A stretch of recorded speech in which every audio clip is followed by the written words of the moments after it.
안녕하세요.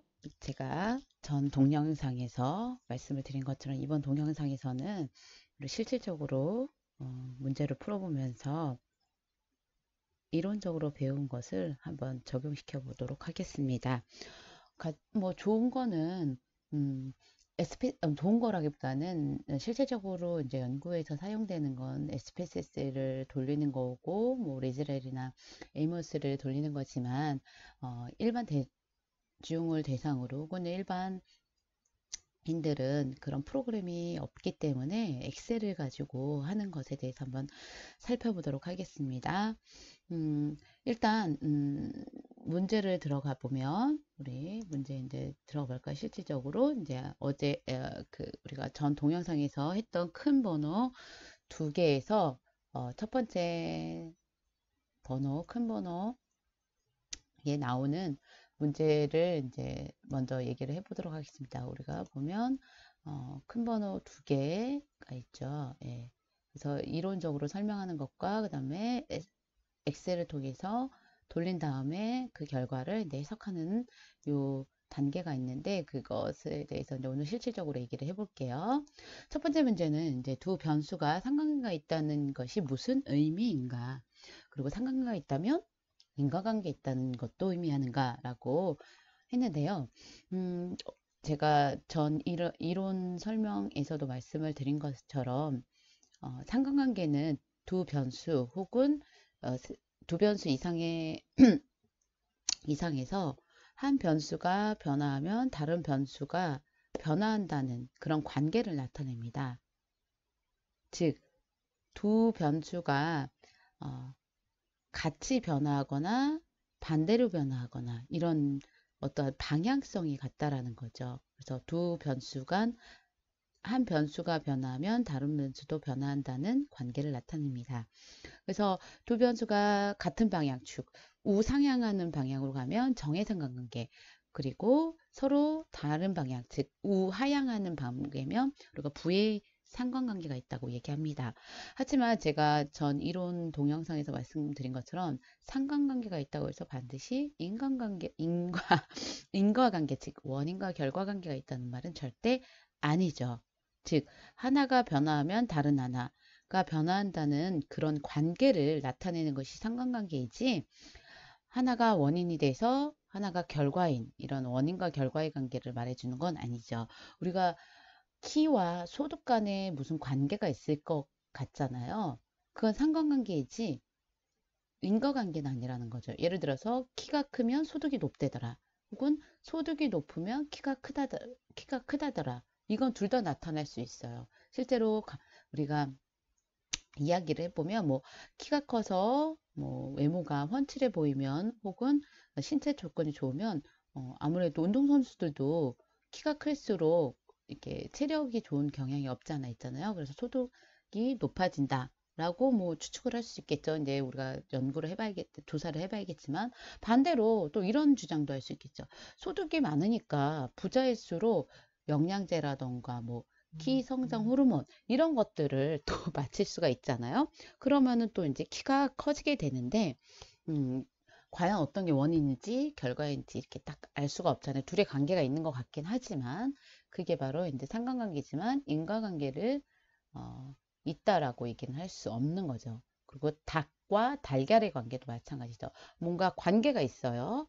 달걀과 사자는 관계가 없죠. 하지만 닭이랑 달걀은 관계가 있어요. 상관관계가 있지만 닭이 먼저인지 달걀이 먼저인지 즉 인과관계는 우리가 말을 할 수는 없죠. 그래서 상관관계가 있다고 해서 무조건 인과관계가 있는 건 아니고요. 하지만 인과관계의 전제 조건은 뭐다? 상관관계죠. 즉 닭과 달걀은 관계가 있어야 된다는 거죠. 그래야 인과관계를 밝힐 수 있는 출발점이 되는 거죠. 사자와 달걀은 관계 자체가 없기 때문에 인과관계를 밝히기 위한 출발점이 될 수가 없다라는 겁니다. 네, 그렇게 될 수가 있고요. 1번은 그렇게 정리를 간단히 하시면 될 것 같고 2번 회귀 분석과 상관관계의 차이는 무엇인지 간략히 설명하시오. 이제 상관관계라는 게 이제 상관 분석일 것 같아요. 제 생각엔. 지금 말씀드린 것처럼 회귀 분석은 인과관계를 추론하는 분석이에요. 우리가 회귀식이라고 해서 y는 ax 플러스 b, 즉 x가 변함에 따라서 y 결과값이 달라진다라는 걸 설명을 해야 되는데, 그러면 기본적으로 전제 조건이 뭐예요? 인과관계가 성립이 돼야 된다는 건데, 상관계가 있다고 해서 인과관계가 반드시 있는 건 아니라는 거죠. 아셨죠? 그래서 즉 정리하자면 상관관계는 독립변수와 종속 개념이 없이, 원인과 결과의 관계가 없이 단순히 두 변수 간의 관계가 있다라는 개념이라면, 회귀분석은 독립변수와 종속변수를 설정을 해줘야 돼요. 즉 어떤 게 원인이 되고 어떤 게 결과가 되는지를 설정을 하고, 독립변수, 즉 원인이 되는 변수가 종속변수, 즉 결과가 되는 변수에 미친 영향을 분석하는 거, 인과관계를 추론하는 거죠. 그런 방법입니다. 그 다음 세 번째 문제는 요인 분석은 어떠한 경우에 활용이 되는가? 요인 분석을 활용하여 분석할 수 있는 경우에 예를 들어 요인 분석을 간략히 설명해 보시오. 단 교재에 있는 학습 능력에 관한 예는 제외하시오. 우리가 요인 분석은 이론적 설명에서도 말씀을 드린 것처럼 유사성이 높은 변수들을 묶어주는 통계 기법입니다. 즉 우리가 데이터를 모아왔는데 그 데이터들이 갖고 있는, 데이터에서 우리가 조사한 변수들이 있을 거 아니에요? 테스트한 변수들이 있을 텐데, 그런 것들을 변수들이 많은 경우에는 그것을 다 일일이 설명하는 경우도 있지만, 그걸 퉁퉁퉁 묶어서 그룹핑을 해가지고 그 변수, 묶인 변수를 새로운 하나의 변수로 생각을 해서 그 큰 변수 하나를 가지고 또 이제 설명하기도 해요. 인과관계를 본다던가 그렇게 할 수 있는데, 그게 바로 이제 요인 분석이죠. 제가 이론적인 설명에서 설명드렸던 우리 대학 수학 능력 시험 말씀드렸잖아요. 우리가 대학 수학 능력 시험은 굉장히 많은 과목을 보는데, 대학 수학 능력 시험이 끝난 다음 뉴스에서 설명을 할 때는 뭐 국어 점수가 어땠고 수학 점수가 어땠고 수일이 어땠고 수위가 어땠고, 그다음에 뭐 외국에서 영어는 어땠고 뭐 중국어는 어땠고, 그에 대한 설명을 하기 전에, 그것보다는 제일 먼저 어떻게 하나요? 언어 탐구, 수리 탐구, 사회 탐구, 외국어 영역, 이렇게 해서 각각의 큰 영역들 있잖아요. 그 영역들의 요번 출제 경향이 어떻는지에 대해서 설명을 해주잖아요. 예를 들어서 언어 영역이다. 그럼 언어 영역에 속하는 뭐 문학이나 뭐 이런 것들. 그다음에 수리 영역이다. 그럼 수리 영역의 수탐에 속한 과목들의 전체적인 출제 경향이나 아이들의 점수에 대해서 얘기를 해주잖아요. 그게 바로 그럴 때 사용되는 게 요인 분석이에요. 수많은 과목을 해석을 할 수도 있지만 공통된 요인끼리 묶어서 묶인 그 그룹핑된 것을 설명을 새롭게 해주는 거죠. 그래서 이제 교재에는 학습 능력을 가지고 얘기를 했는데, 그거 말고 뭘 할 수 있을까라고 했을 때, 뭐 자동차 속성도 있을 수 있겠죠. 자동차 속성을 여기서 연구할 때는 외관 스타일, 내부 디자인, 안정성, 주행 성능, 연비, 가격, 실내 공간, 요 일곱 가지가 소비자들이 볼 때 자동차 구매 시에 중시하는 속성, 구매 의도라던가 이런 것들에 영향을 미치는데, 혹은 자동차 특정 브랜드에 대한 태도에 영향을 미치는데, 이거 하나하나를 다 볼 수 있지만 요인 분석을 통해서 이렇게 바꿀 수 있다는 거죠. 예를 들어서 외관 스타일, 내부 디자인, 그 다음에 뭐 실내 공간, 이렇게 묶여요. 실제로 해보면 요거는 뭐 이렇게 묶이고, 그 다음에 안정성, 주행 성능, 뭐 연비, 이렇게 묶이는 거죠.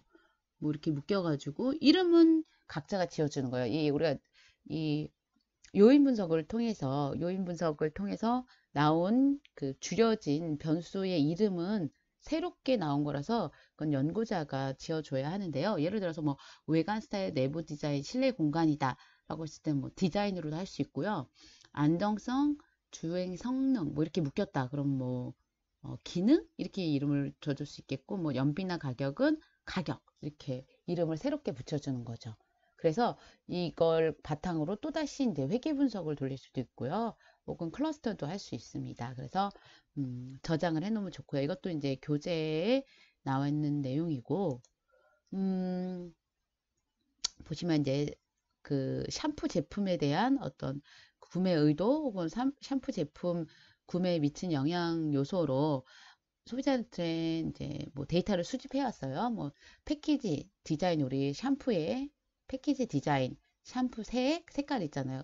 약간 골드색도 있고 하얀색도 있는 것처럼 색, 머릿결의 부드러움 정도, 비듬 제거, 뭐 세척 정도, 이런 것들을 5가지 정도로 물어봤는데, 이 물어본 것 중에 요인 분석을 돌리니까 요 앞에 게 2개, 뒤에 게 2개가 묶여서 나온 거예요. 그러면 줄여서 나온 거죠. 그러면 이 2개를 이름을 붙여볼게. 뭐 그냥 샴푸 제품의 시각적 매력도. 그 다음 뭐 이 3개는 샴푸 제품이 갖고 있는 물리적인 특성이라고 얘기를 할 수 있는 거죠. 이거 이름 붙이는 건 말씀드린 것처럼 연구자나 조사자가 이렇게 붙이는 거예요. 그래서 이걸 바탕으로 또 이제 군집 분석도 돌릴 수가 있고요. 그 다음에 우리가 일반적으로 또 이제 많이 학문적으로 혹은 연구에서 많이 활용되는 방법은 탐색적 요인 분석이라고 해서 우리가 설문지에서 물어본 문항들이 과연 내가 원하는 특정 변수로 잘 묶이는지를 이렇게 합니다. 그래서 0.6 이상이 되는 걸 묶는데요. 예를 들어서 이거 물어봤는데 1번부터 4번까지가 광고 태도를 물어보는 거였대요. 근데 다행히 0.6 이상으로 묶이고요. 유용성을 물어봤는데 이렇게 0.6 이상인 걸로 묶이고, 다른 숫자들을 이렇게 보이시죠? 다른 숫자들은 있지만 수치가 중요한 건 절대값 마이너스여도 상관없고요. 0.6 이상이 되어야 되는데 0.6 이상끼리 이렇게 묶였죠. 예, 이렇게. 그래서 변수를 줄여줄 때로 사용하지만 학문적인 우리 조사에서는 과연 내가 설문지에서 조사한 요 개별 문항들이 내가 원하는 측정하고자 했던 요 측정 척도에, 아니 우리 측정 변수에, 척도가 아니죠. 측정 변수를 잘 묶였는지 수렴 타당성을 보기 위해서도 이렇게 하기도 합니다. 되셨죠? 예. 그 다음에 이게 그림으로 표현한 거예요. 내가 커뮤니케이션이라는 걸 측정하기에 특정 문항들을 이렇게 6개인데 이게 과연 여기로 잘 묶이는지, 리더십을 묶기 위해서 이렇게 했는데 잘 묶이는지, 이런 것들을 확인하기 위해서 요인 분석, 화행성 요인 분석을 합니다. 탐색적.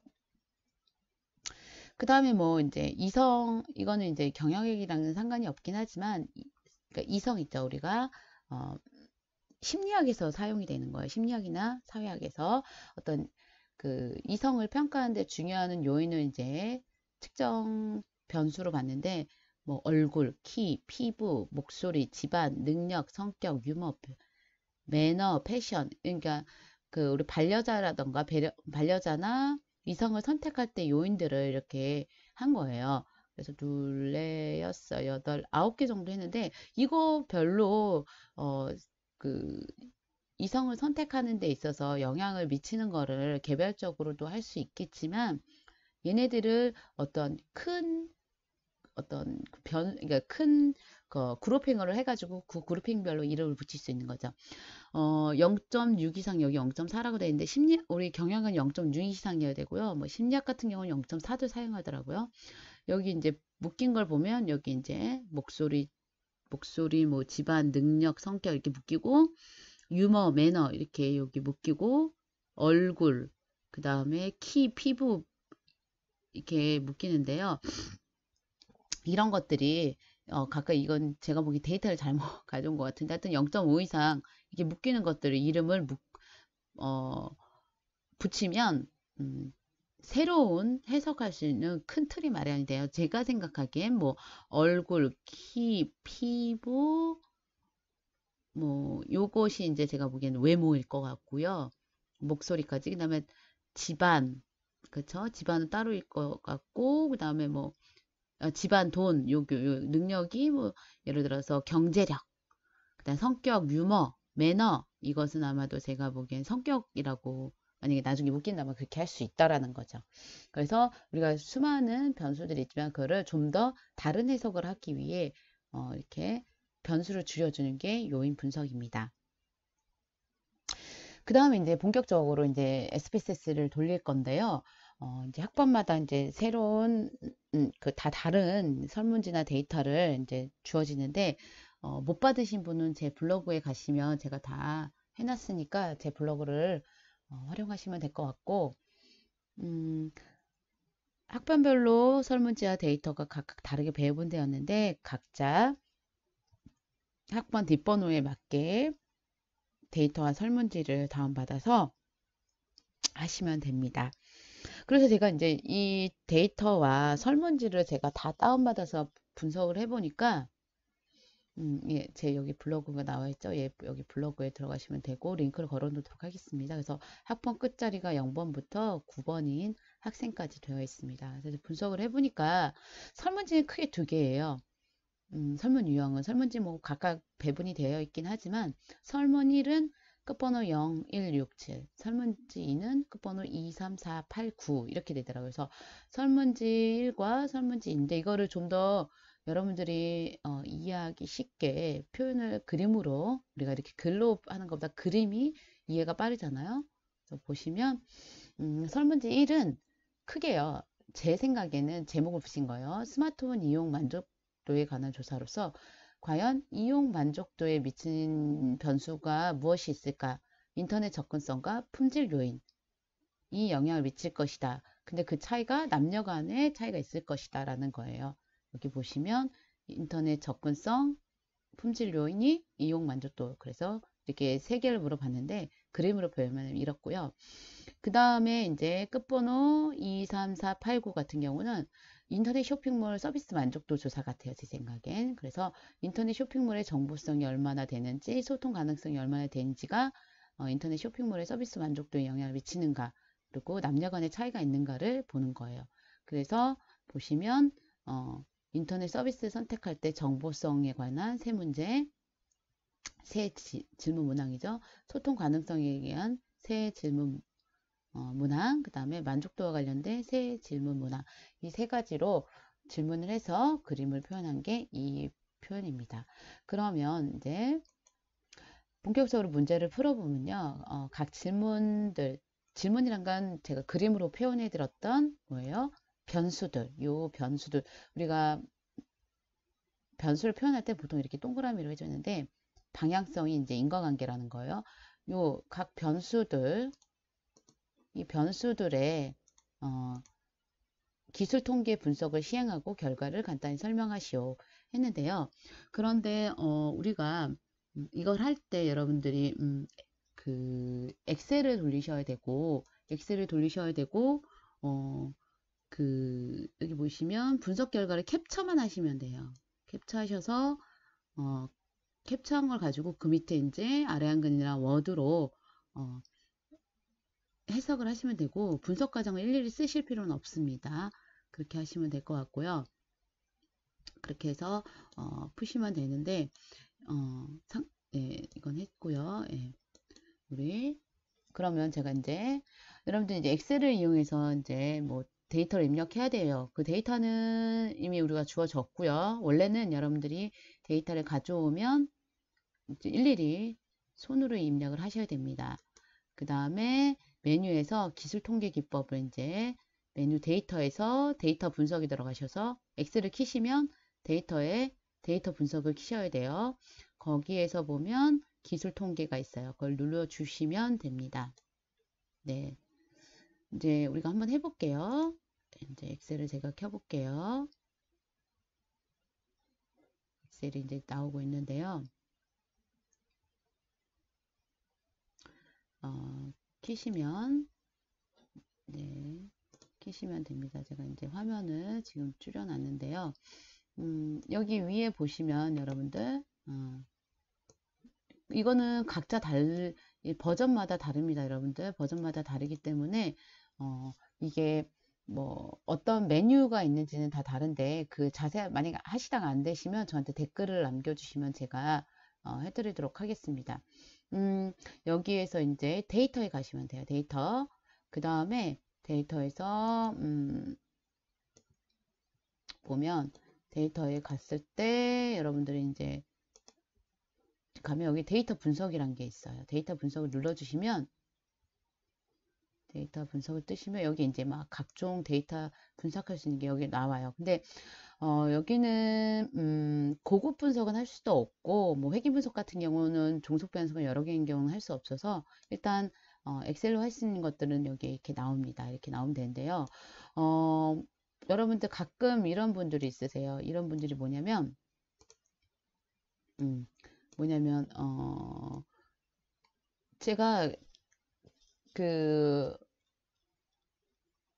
엑셀을 켰는데 데이터 분석을 눌렀는데 이 데이터에서 데이터 분석을 클릭하라고 하는데 분명히 교수님이 할 때는 있었는데 내가 하니까 제 컴퓨터에는 그 데이터 분석이 없어요 하시는 분들이 있는데 그거는 이제 여러분들 설치를 해주셔야 돼요. 기본값이 아니에요. 그래서 혹시 없으신 여기 데이터 분석이라는 게 없으신 분들은 반드시 설정을 해주셔야 된대요. 그게 뭐냐면 파일에 가시면 이제 우리 파일에 가면 여기 옵션이라고 있습니다. 네, 엑셀 옵션이 있어요. 엑셀 옵션. 엑셀 옵션에 보시면 이제 여러 가지가 나오는데 여기서 옵션에서 추가 기능이란 게 있어요. 추가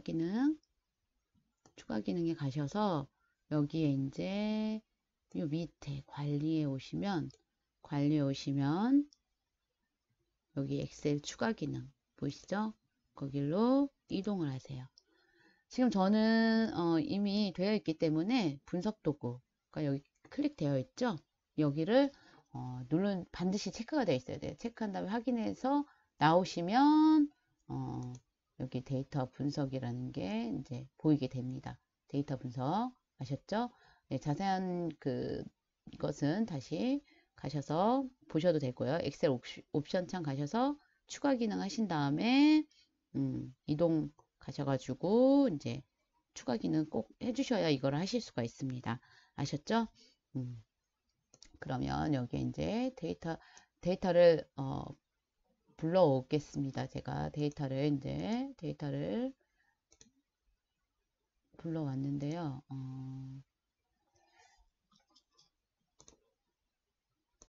데이터를 보시면 이렇게 주어지는데요. 이 학번 뭐 0번부터 그 다음에 뭐 9번까지 있는데 이 데이터는 다 달라요. 데이터는 다 다른데 아까 모형은 두 가지였고 데이터를 다 받으시면 아까 우리 데이터에 가서 데이터 분석에서 이제 돌리시는 거예요. 그래서 일단 기술적 분석을 하라고 했으니까 여기 보시면 기술통계법 보이시죠? 예, 기술통계법을 누르시고요.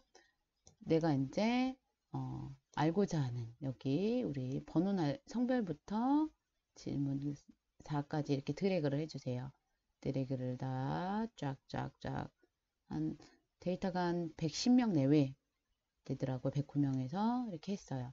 그래서 여기 첫째 행을 이름표로 사용할 수도 있고 저는 지금 거기 안 했는데 이름을 사용하고자 할 때는 이걸 사용하고자 할 때는 이 성별부터 해주셔야 돼요. 성별부터 그러면 얘가 이제 이렇게 쭉 나옵니다. 안 그러면은 맨 위에 줄을 선택하지 않은 상태에서 첫째 줄을 이름으로 사용하게 하면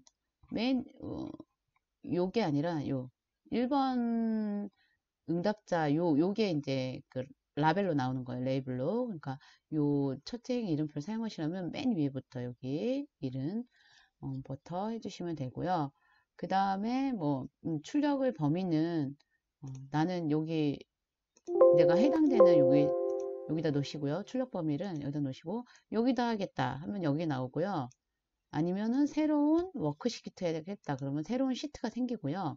아니면 아예 파일 자체가 나오겠다 하면 이렇게 나와요. 그래서 원하는 곳에 여러분들이 뭐 새로운 워크시트로 하셔도 되고요. 이렇게 하면 나오게 됩니다.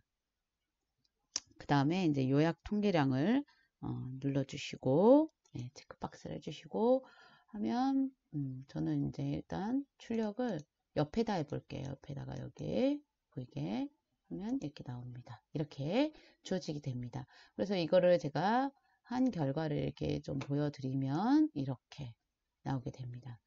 그래서 이거를 다 해석을 하는 건 아니고요. 이게 이제 레이블링 하기로 해서 성별, 정보성, 소통 가능성, 이용 만족도로 이제 저는 이제 여기에 이미 라벨을 질문 1, 질문 2 뭐 이렇게 해놓은 게 아니라 이름을 원래 붙여놨었어요. 그러다 보니까 결과가 나올 때 성별, 정보성, 소통 가능성, 이용 만족도 이렇게 나오게 됩니다. 이걸 가지고 이제 해석을 할 텐데요. 해석을 하게 되는데 이제 성별은 무슨 척도죠? 명목 척도예요. 그래서 다른 것들은 다 의미가 없어요. 뭐만 의미가 있다? 성별에서 얻을 수 있는, 즉 명목 척도에서 얻을 수 있는 건 최빈값밖에 없어요. 최빈값이 2가 나왔대요. 이게 무슨 말일까요? 이걸 해석해야죠. 아, 110명의 데이터 중에서 지금 2가 누구였어요? 여성이었죠. 여성의 응답자가 많구나. 라고 얘기를 할 수 있겠죠. 그래서 110명의 응답자 중에서 여성이 가장 많이 차지한다. 그죠? 이렇게 하고요. 그 다음에 여기 보시면 이제 우리 각 변수들을 이 정보성, 소통 가능성, 이용 만족도는 리커트 척도로 측정이 되었는데 엄격하게는 서열 척도예요. 하지만 우리가 서열 척도까지는 통계량을 즉 정보를 많이 얻을 수가 없기 때문에 등간 척도로 간주를 합니다. 그렇게 약속을 했어요.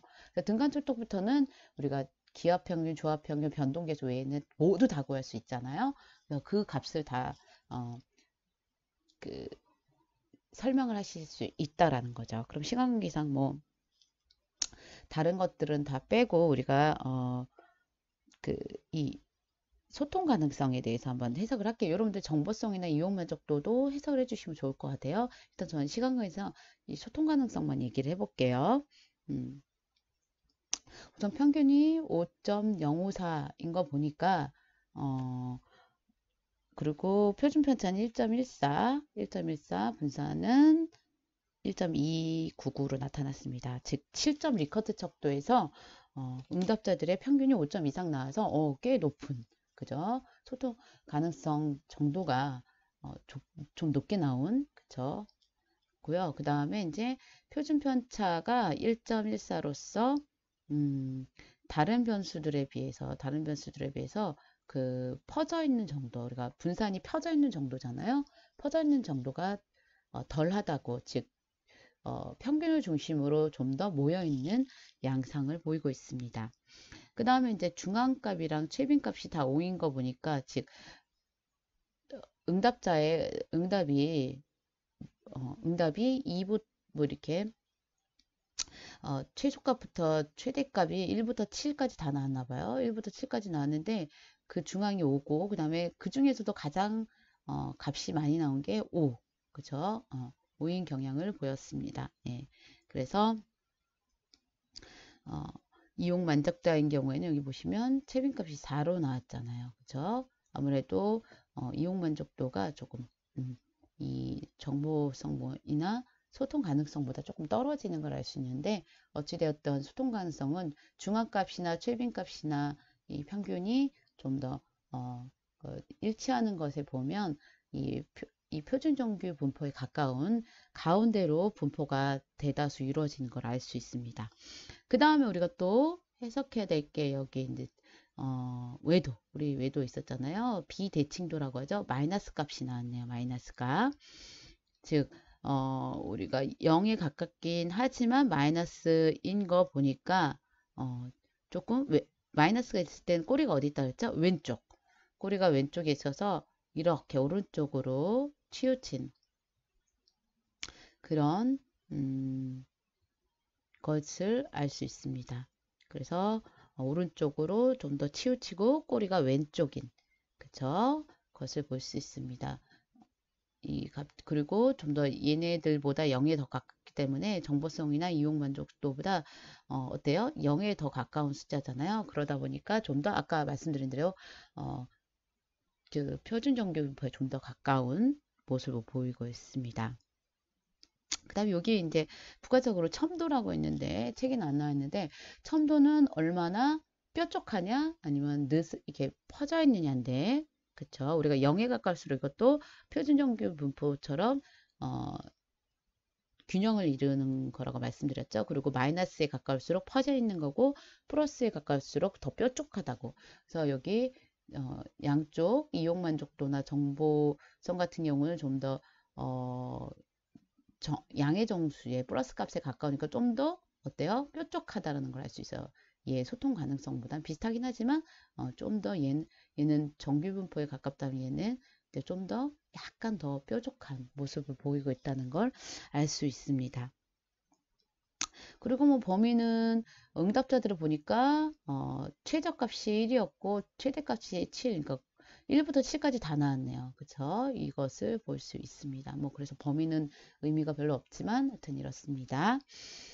그래서 도수분법 분석은 엑셀에서도 할 수 있지만 일일이 데이터를 지정해 줘야 되기 때문에 그 부분은 생략을 하도록 하겠습니다. 그 다음으로 넘어가서 2번 문제. 성별에 따른 변수 1.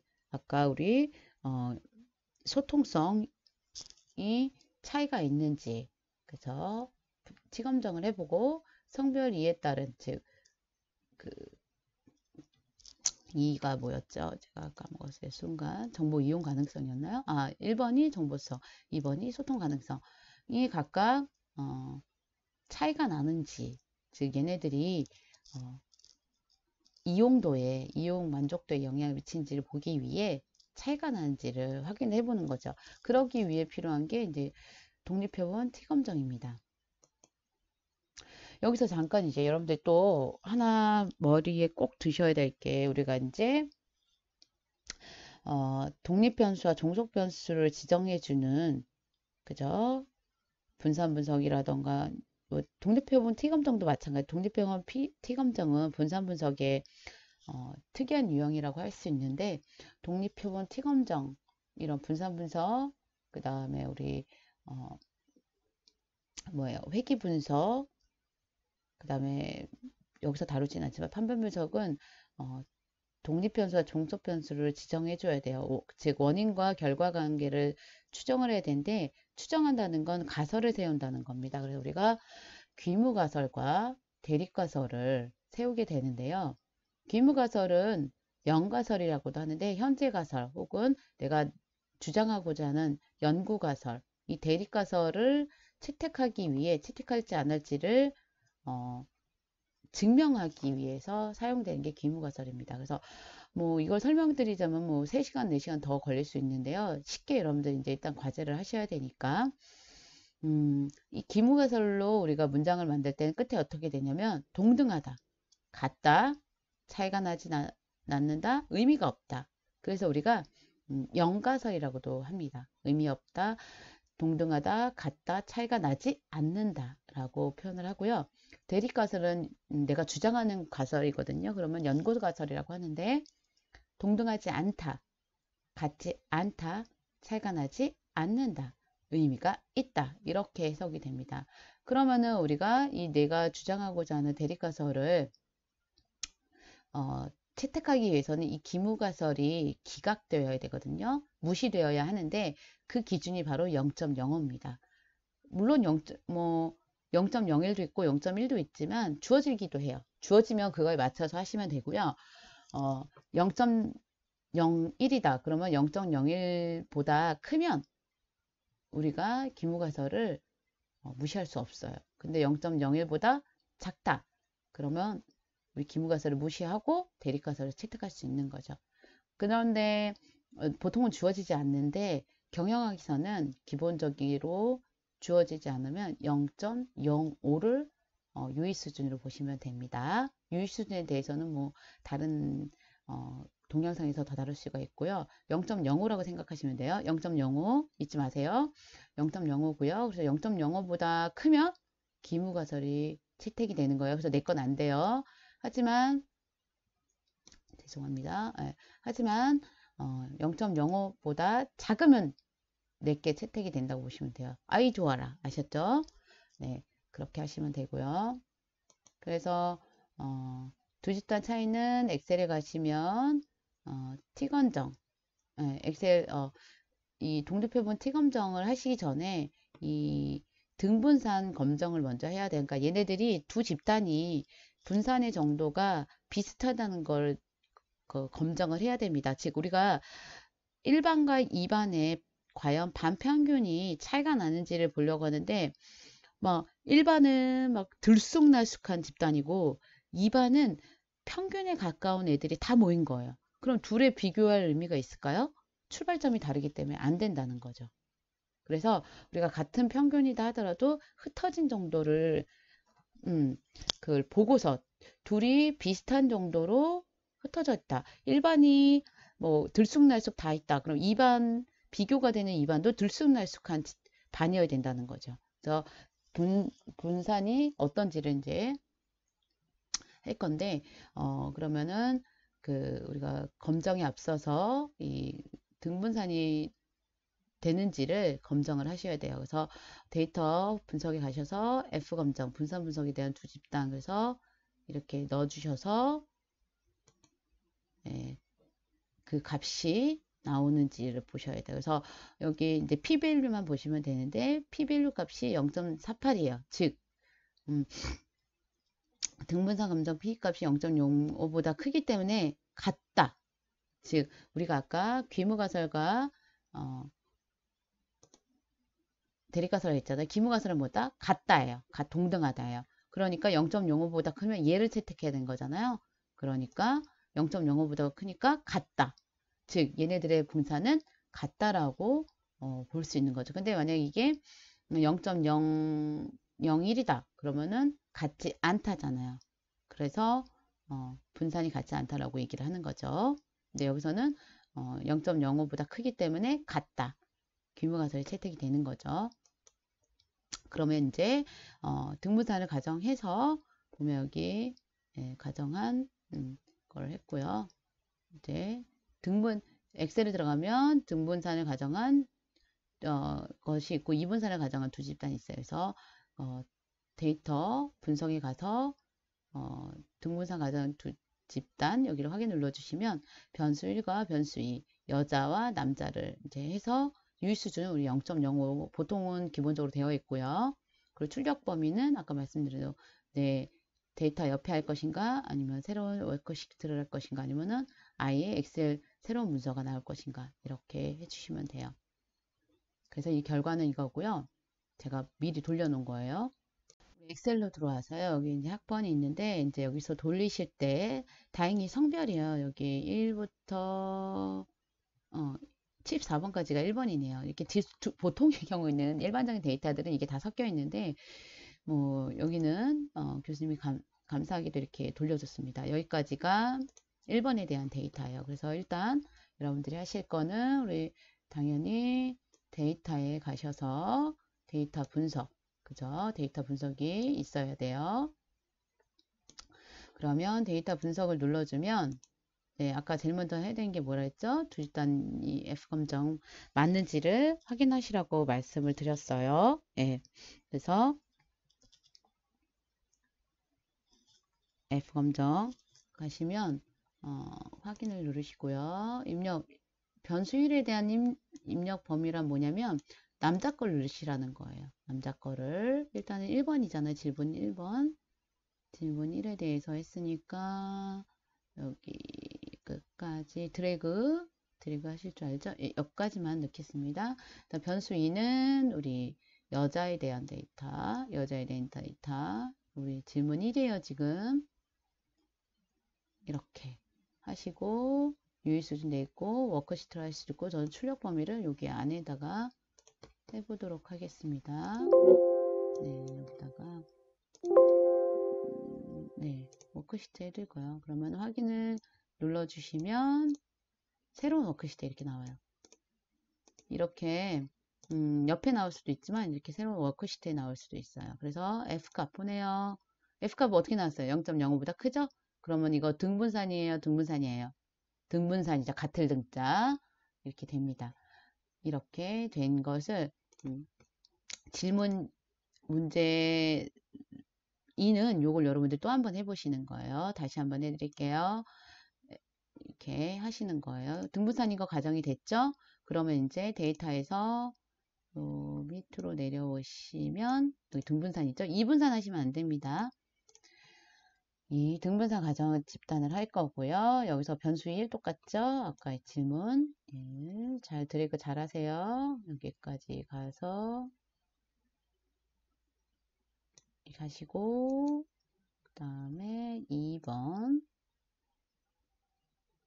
하시고요. 0.05 새로운 워크시트로 하면 또 이제 워크시트 이것처럼 나오고요. 출력 범위를 넣겠다 라고 하면 잘못 눌러서 그래요.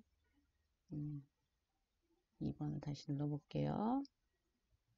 중간에 나가버려가지고 되고 그냥 뭐 새로운 워크시트로 해볼게요. 그러면 이렇게 나오게 됩니다. T분산, T 검정에 대한 결과가 이렇게 나오게 됩니다. 결과를 이제 보면, 여기 T 통계랑, 그 다음에 이제 여기 양 P값을 이제 보셔야 되는데요. 평균을 보시면, 변수 1이 이렇게 나옵니다. 이렇게 뭐, 변수 1은 아까 변수 1은 누구였어요? 남자. 변수 2는 여자예요. 정보성에 약간 뭔가 차이가 있는 것 같은데 우리는 중요한 건 뭐예요? 통계적으로 차이가 났는지를 검증해야 돼요. 단순히 평균이 차이가 난다고 해서 이거 차이가 난다고 안 하고 통계적으로 유의한 차이를 보이는지 우리 설문조사 보면은 통계적으로 몇 퍼센트에서 95% 신뢰 구간에서 유의합니다, 안 합니다 그런 것처럼 단순히 평균이 차이 난다고 해서 차이 난다고 얘기하면 안 되고 반드시 통계적으로 차이 난지를 보셔야 돼요. 여기 보면 0.443 이죠. 0.443이에요. 그러면은 우리 유의 수준이 얼마였죠? 0.05였죠. 그러면 0.05보다 커요, 작아요? 크죠. 그러면 기무가설을 무시할 수 있어요, 없어요? 무시할 수 없죠. 무시할 수 없기 때문에 어때요? 기무가설을 무시할 수 없기 때문에 뭐예요? 기무가설이 채택될 수밖에 없어요. 기무가설이 뭐였어요?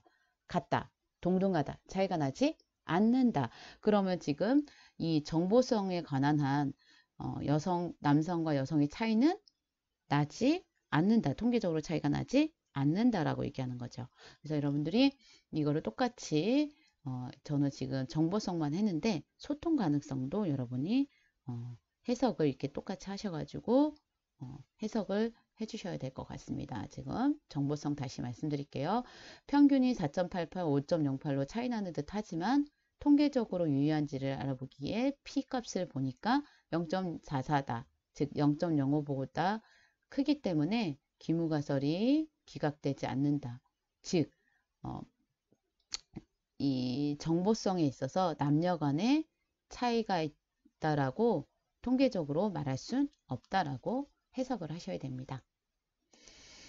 우리 이제 세 번째 문제, 각 변수들 간의 상관관계를 분석하시오. 우리 각 변수들이 뭐가 있었을까요? 다시 한번 보면 뭐가 있었어요?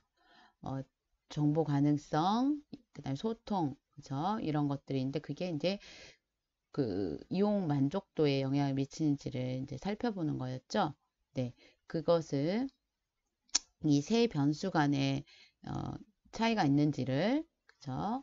요 변수, 요번 1번 문제, 2번 문항, 3번 문제 얘네가 관계가 이 화살표 관계가 아니라 이 셋이 관계가 있는지 혹은 다른 분들은 뭐 이게 관계가 있는지를 이제 보는 게 바로 이제 상관관계 분석입니다. 상관관계 분석을 할 텐데요. 엑셀에 가셔서 우리 데이터 분석에 가면 상관 분석이라고 나옵니다. 그걸 누르면 거기에 이제 입력을 내가 요 원하는 범위를 다 지정을 해줘요. 그리고 첫째 행을 이용하겠다 그러면 표시를 해주시고 하면 이렇게 나오는데요. 그리고 우리 실제 돌려보면요. 네, 엑셀을 다시 키시면 이제 여기서 우리가 실제로 해볼 건데 상관관계 분석은 어렵진 않아요.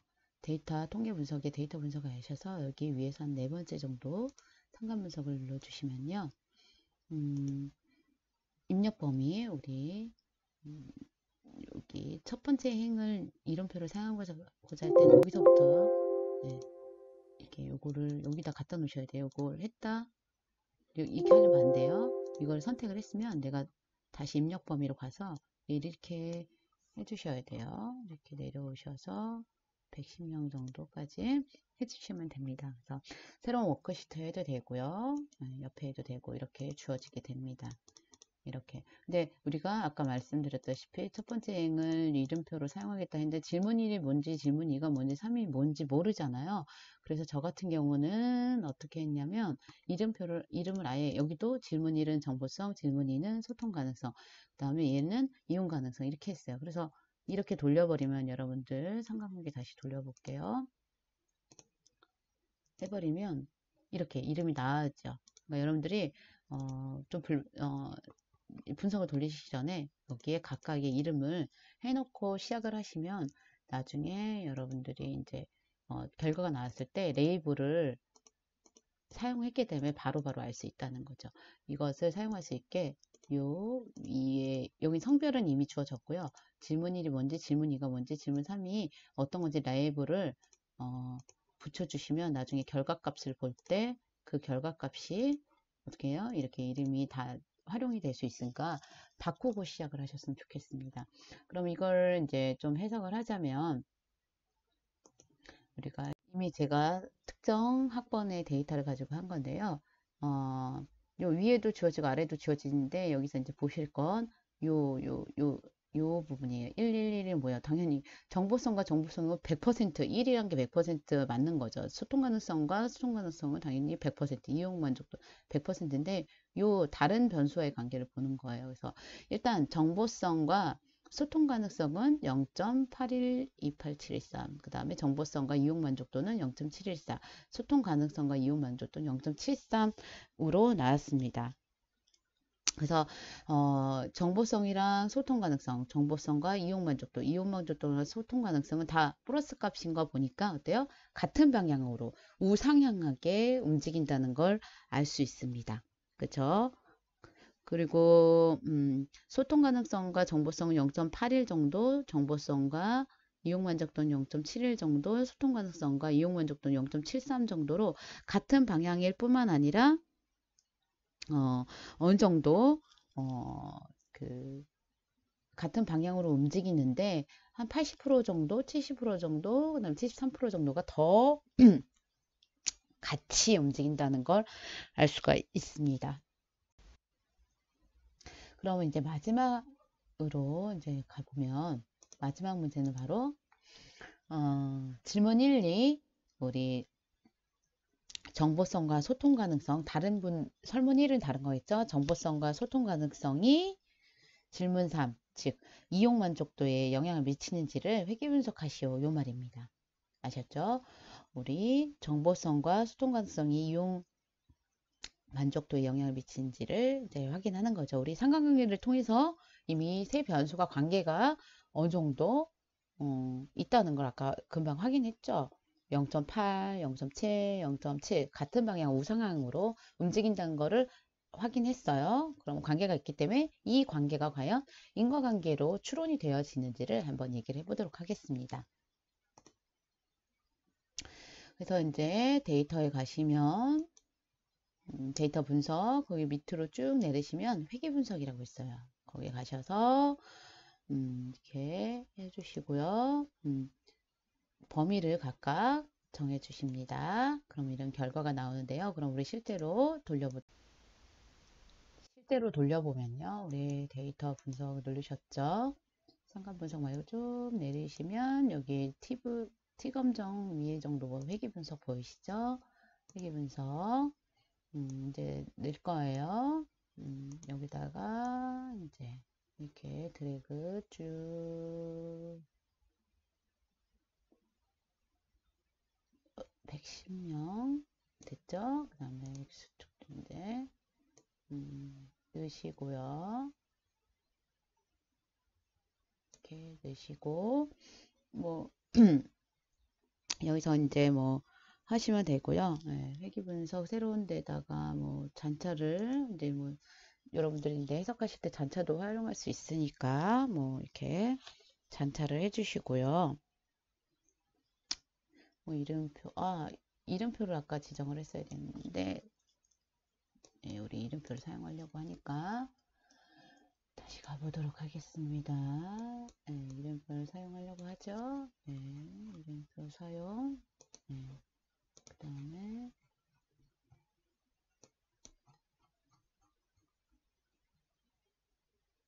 이렇게 되고요. 신뢰 수준은 95%로 왜냐면 95%라는 건 0.05 p-밸류를 사용한다는 거니까. 그다음 출력 옵션에서는 여기 데이터 시트 내에서 할 건지 아니면 새로운 이런 시트로 나올 것인지. 그럼 여러분들 그냥 새로운 시트로 한번 해볼게요. 새로운 시트로 해보고 그러면 이렇게 요약이 나옵니다. 이런 분산 분석 결과 이런 잔차도 했는데 여러분들 할 땐 잔차는 해석은 안 할 겁니다. 그 결과를 살펴보면 이렇게 나오는데요. 여기서 이제 회귀 분석의 통계량 보면 여기 R제곱 결정계수가 R제곱이고요. 그 다음에 조정된 결정계수가 수정된 R제곱입니다. 그래서 여기서 이제 R제곱이 0.577, 그 다음에 그 조정된 어저스트 R스퀘어가 0.569로 나오는데 이 모형이 그래도 어느 정도 잘 설명해 준다라고 할 수 있는 거죠. 이게 무슨 말이냐면 R제곱, R스퀘어 값은 우리가 독립변수로 넣은 즉 정보성과 소통 가능성이 종속 변수, 즉 온라인 쇼핑몰 이용 만족도를 얼마나 설명했는지를 말하는데 여기 보면 한 57% 정도 설명을 해줄 수가 있는데 당연히 우리가 독립변수를 여기를 많이 넣으면 넣을수록 당연히 y값이 이용 만족도라고 하는 종속변수 값이 올라갈 수 있겠죠. 정보성도 넣고 소통 가능성도 넣고 그 다음에 모두 넣고 모두 넣으면 어찌됐든 간에 0.1이라도 올라갈 거예요. 그래서 그런 것들을 조정해 준 값이 바로 여기 수정된 R스퀘어 R제곱입니다. 그래서 그래도 어쨌든 57% 정도 이 정보성이랑 소통 가능성이라는 것이 이 온라인 쇼핑몰의 이용 만족도에 57% 정도를 설명해 준다는 거죠. 나머지 한 43% 정도는 다른 변수가 설명을 해준다는 겁니다. 그래서 50% 이상 정도 설명해 주니까 괜찮은 거라고 알 수 있습니다. 그 다음에 이제 나오는 게 분산 분석표인데 여기서는 이제 우리가 아까 어떤 그 두 집단 간의 차이, 세 집단 간의 차이를 알기 위해서 분산 분석표가 나오는 건 아니고요.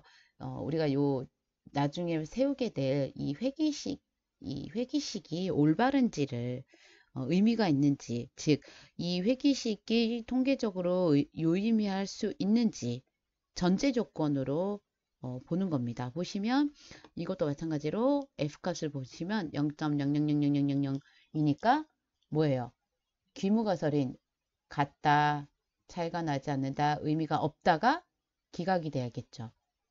내 대립가설이 즉 차이가 난다, 같지 않다, 의미가 있다 라는 게 채택이 되는 거예요. 그래서 의미가 있으니까 이 회귀식의 의미가 있으니까 최종 단계인 그 회귀식에 들어갈 각각의 숫자를 검증하기 위해서 밑에 보시면 요 표를 보시게 됩니다. 여기서도 뭐 이런 값이 나오는데요. 여기서 보실 건 여러분들이 이제 P값을 보시는 거예요. 과연 우리가 이 회귀식이 분산 분석을 통해 이 회귀식이 존재할 수 있다라는 거를 올바르게 추정되었다는 걸 밝혀졌으면 과연 이 회귀식에 들어갈 x1, x2, x3 뭐 이런 것들이 과연 어떤 게 살아남을 수 있는지는 요거를 통해서 볼 수가 있습니다.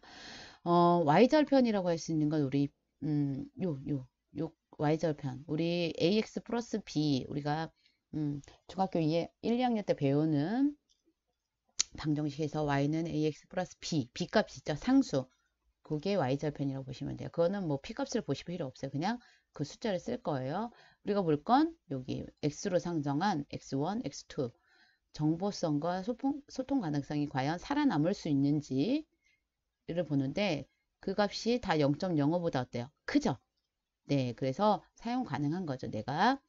그래서 살아남았구나. 얘를 X로 사용할 수 있구나라는 걸 확인하신 다음에 이용하실 숫자는 여기 개수예요. 개수를 사용하실 건데 어떻게 세우냐면 온라인 쇼핑몰의 이용 만족도는 B, Y절편이라고 했죠. 상수 0.498 더하기 정보성 곱하기 요 값 0.3566. 그 다음에 소통 가능성 곱하기 0.4773. 그래서 우리가 회계 분석을 하는 이유는 이 인과관계를 설정하는 목적도 있지만, 그러니까 추론하는 목적도 있지만, 말씀을 드린 것처럼 향후에 우리가 이 이용 만족도를 예측할 수 있다고 했잖아요. 그래서 정보 가능성이 얼마를 넣었을 때, 소통 가능성을 얼마 넣었을 때 그 값에 요 계산식이 이용 만족도 값이 나올 거 아니에요? 그래서 그거를 우리가 예측할 수 있다고 볼 수 있습니다. 그래서 여러분들이 지금 제가 이거는 한 특정 학번에 대해서 제가 데이터를 다 돌린 건데 여러분들은 각자의 데이터를 가지고 실제로 돌리신 다음에 요 표들을 엑셀로 나오는 걸 이렇게 스크린샷이나 아니면 복사하기 하시면 엑셀에서는 복사하기를 하시면 이렇게 나타납니다. 그래서 이 값을 복사하셔서 아래 한글이나 엑셀에 갖다 놓으셔서 설명하시면 돼요. 가령 여러분들이 이제 보시면 이렇게 엑셀 결과가 나왔잖아요. 그러면 이것을 여러분들이 복사하기를 이제 하시는 거예요. 이렇게 쫙 드래그를 해서 오른쪽 클릭해서 복사를 눌러주시면 돼요. 복사를 누르신 다음에 가서 붙여넣기 하시면 이렇게 뭐 나타나기도 하고요. 그림으로 이렇게 나타나기도 합니다. 그럼 얘에 대해서 이제 여러분들이 이제 설명을 해주시는 거예요. 뭐 평균은 뭐 얼마가 나왔으니까 그 의미는 무엇이다라고 해설을 해주시면 되는 거죠. 그래서 여러분들이 이제 각자 데이터를 돌려보시고 문의사항 있으시면